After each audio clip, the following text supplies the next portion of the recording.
यहाँ पर कॉल की डायरेक्शन में हमें एंट्री मिल सकती है। अगर एंट्री मिलेगी तो मैं ट्रेड ज़रूर लगाऊंगा यहाँ पर। तो लॉजिक बताऊंगा। यस, एंट्री हमें मिल चुकी है कॉल की डायरेक्शन में, और मैं आपको लॉजिक बताता हूँ इसका, ये ट्रेड मैंने क्यों लगाया है। सिंपल सा इसका रीज़न, सबसे पहली चीज़ यह है कि अप ट्रेंड यहाँ पर मार्केट में देख सकते हैं कि एक अप ट्रेंड है, ठीक है।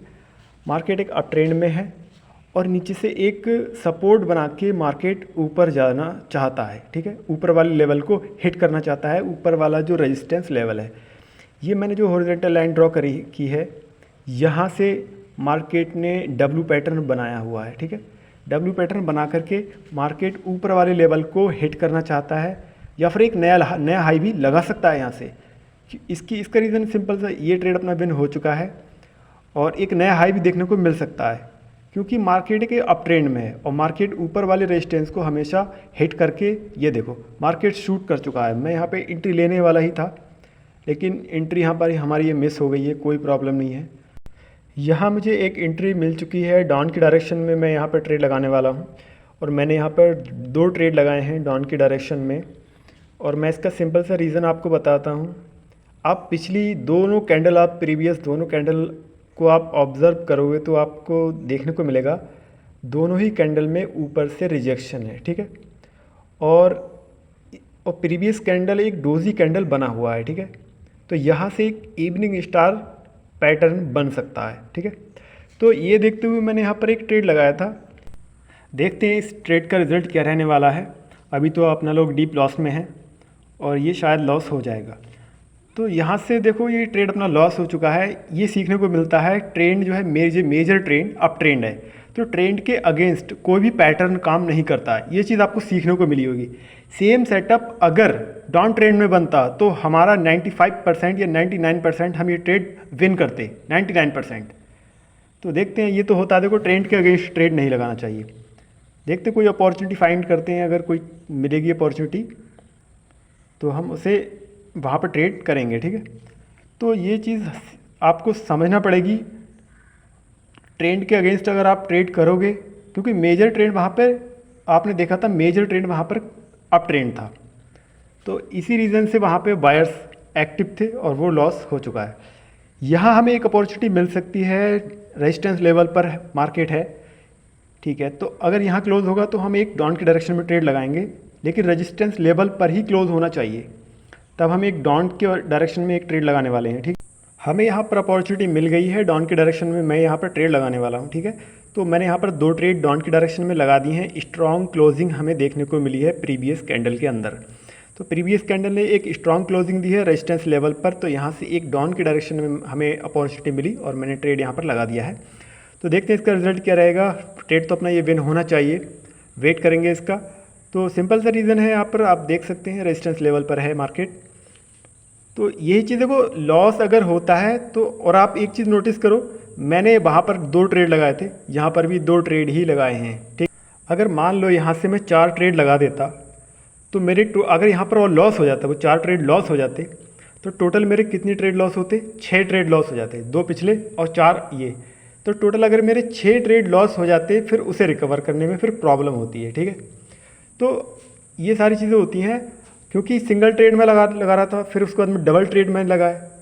तो अब अगर लॉस, धोखे से भी अगर लॉस हो जाएगा तो 6 ट्रेड, ठीक है। तो यहाँ पर फिर माइंड थोड़ा सा डिस्टर्ब हो जाता है कोई भी ट्रेडर का। तो साइकोलॉजी सही रखने के लिए ये रिस्क मैनेजमेंट बहुत ज़रूरी है। ये ट्रेड अपना विन हो चुका है, आप देख सकते हैं।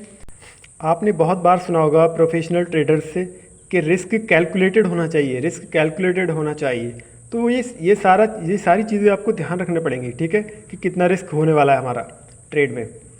तो धीरे धीरे अपना लोग इसको रिकवर कर सकते हैं, लेकिन एक बड़ा अमाउंट एक बार में लगाओगे, अगर वो धोखे से भी लॉस हो गया फ्लक्चुएशन की वजह से या किसी और रीज़न से, तो फिर बहुत ज़्यादा माइंड डिस्टर्ब हो जाता है।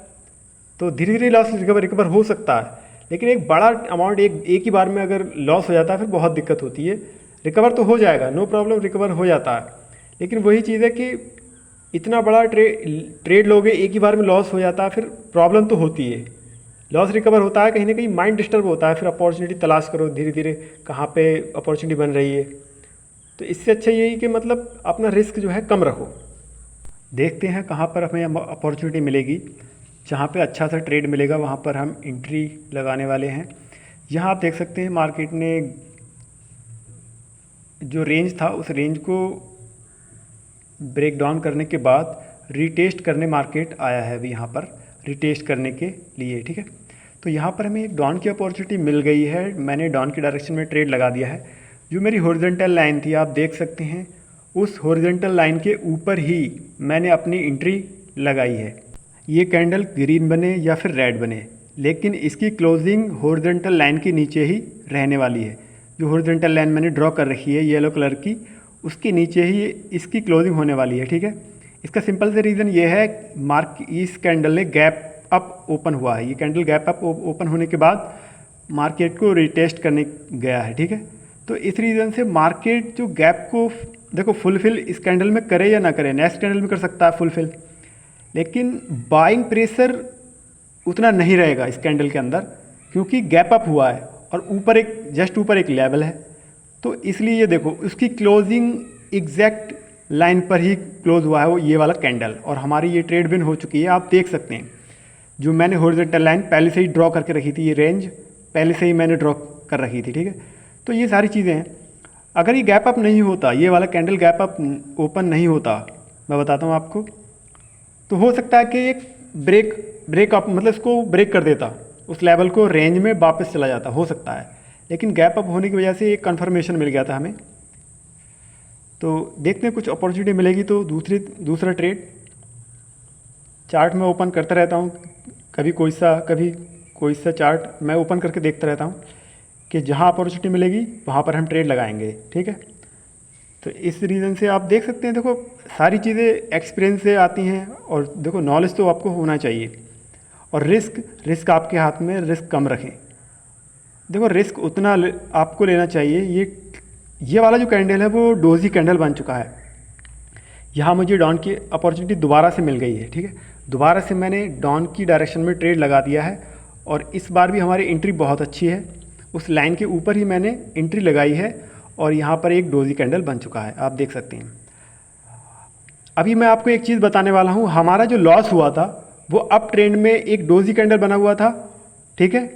और सेम सेटअप है, ये आप देख सकते हैं सेम सेटअप है, सेम सेटअप पे हमें प्रॉफिट हो रहा है। मतलब अभी हमारा डीप बिन में है, डीप। देखो लॉस प्रॉफिट वो एक अलग बात है, अभी क्या होने वाला है वो तो मैं नहीं कह सकता, लेकिन आप सेलिंग प्रेशर देख सकते हैं मार्केट के अंदर, सेलिंग प्रेशर कितना ज़्यादा है। क्यों? इसका रीज़न है मार्केट डाउन ट्रेंड में है, और जो पहले हमें लॉस हुआ था सेम सेटअप पे, वहाँ पर मार्केट अप ट्रेंड में था, ठीक है। तो देखो और सेम सेटअप है, यहाँ पर भी डोजी कैंडल और एक इवनिंग स्टार पैटर्न बन रहा है, वहाँ पर भी इवनिंग स्टार पैटर्न बन रहा था, और यहाँ पर भी इवनिंग स्टार पैटर्न बन चुका है।